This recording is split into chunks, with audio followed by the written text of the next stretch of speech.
అందరికీ నమస్కారం. 2014 సంవత్సరంలో ప్రత్యేక ఆంధ్ర రాష్ట్రం ఏర్పడిన నాటి నుండి నరేంద్ర మోడీ గారి నాయకత్వంలో ఉన్నటువంటి కేంద్ర ప్రభుత్వం, అదేవిధంగా ఆంధ్ర రాష్ట్ర భారతీయ జనతా పార్టీ అమరావతియే ఆంధ్రప్రదేశ్ రాజధాని అన్న విషయానికి కట్టుబడి ఉన్నటువంటి విషయాన్ని ప్రజలందరికీ కూడా మేము గుర్తు చేస్తున్నాం. డిపిఆర్ సకాలంలో రాకపోయినా ఈ అంశానికి కట్టుబడి అప్పట్లో కేంద్ర ప్రభుత్వం 2500 కోట్ల రూపాయలు రాజధాని అంటే అమరావతి పరిసర ప్రాంతాలు, ప్రత్యేకించి విజయవాడ, గుంటూరులో ఉన్నటువంటి మౌలిక సదుపాయాల అభివృద్ధికి 2500 కోట్లు మంజూరు చేయగా, బాహ్య వలయ రోడ్డు ఏదైతే ఉందో అంటే ఔటర్ రింగ్ రోడ్ అని ఏదైతే మనం చెప్పుకుంటామో ఆ బాహ్య వలయ రోడ్డు కూడా 20,000 కోట్ల రూపాయలు కేంద్ర ప్రభుత్వం మంజూరు చేసినటువంటి విషయం ప్రజలకి గుర్తు ఉండే ఉంటుంది అని చెప్పి నేను భావిస్తున్నాను. 2024 సంవత్సరం జరిగినటువంటి సార్వత్రిక ఎన్నికల్లో డబుల్ ఇంజిన్ సర్కార్ అంటే కేంద్రంలో ఎన్డీఏ కూటమి, అదేవిధంగా రాష్ట్రంలో సైతం ఎన్డీఏ కూటమి అధికారంలోకి వచ్చినట్లయితే ఆంధ్ర రాష్ట్రాన్ని అద్భుతంగా అభివృద్ధి చేసుకోవచ్చు అన్న విషయాన్ని గుర్తించి ప్రజలు ఎన్డీఏ కూటమిని ఆశీర్వదించి అనూహ్యమైనటువంటి విజయాన్ని అందించడం జరిగింది.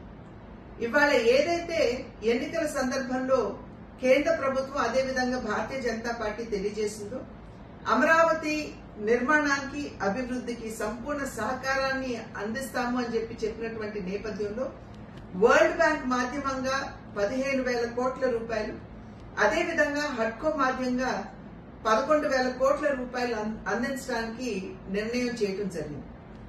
దానిలో భాగంగా హడ్కో ఏదైతే 11,000 కోట్ల రూపాయలు అందిస్తామని చెప్పారో, హడ్కో ఇవాళ రాష్ట్ర ప్రభుత్వంతో ఒప్పందం కుదుర్చుకున్నటువంటి విషయాన్ని ప్రజలు ఇక్కడ గమనించాలి. అదేవిధంగా వరల్డ్ బ్యాంక్ ఏదైతే మేము 15,000 కోట్ల రూపాయలు సహకారం అందిస్తాము అని తెలియజేశారో, దానిలో వరల్డ్ బ్యాంక్ మరియు ఏషియన్ డెవలప్మెంట్ బ్యాంక్ వీరిరువురు సంయుక్తంగా 13,600 కోట్ల రూపాయలు అందించగా, కేంద్ర ప్రభుత్వం తన వాటాగా 1,400 కోట్ల రూపాయలు అందించడానికి సన్నద్ధమైనటువంటి విషయం. ఈ సందర్భంలో ఈ 15,000 కోట్ల రూపాయలు కూడా మొబిలైజేషన్ గ్రాంట్ ఏదైతే ఉంటుందో అంటే 25%, 15,000 కోట్లలో 25% ఏదైతే మొబిలైజేషన్ గ్రాంట్ గా ఇస్తాము అని కేంద్ర ప్రభుత్వం తెలియజేసిందో, ఇవాళ ఏప్రిల్ 1వ తారీఖున ఆ డబ్బు, ఆ సహకారం ఏదైతే ఉందో 4,285 కోట్ల రూపాయలు కేంద్ర ప్రభుత్వం ఆంధ్ర రాష్ట్రానికి అందివ్వడం జరిగింది. ఇవాళ ఏదైతే అమరావతి నిర్మాణానికి మరియు అభివృద్ధికి కేంద్ర ప్రభుత్వం ముందుకొచ్చి తన సహకారాన్ని అందిస్తుందో, దాన్ని ఆంధ్ర రాష్ట్ర ప్రభుత్వం అందిపుచ్చుకుంటూ అమరావతిని అద్భుతంగా అభివృద్ధి చేయాలని తెలియజేస్తూ సెలవు తీసుకుంటున్నాను. నమస్కారం.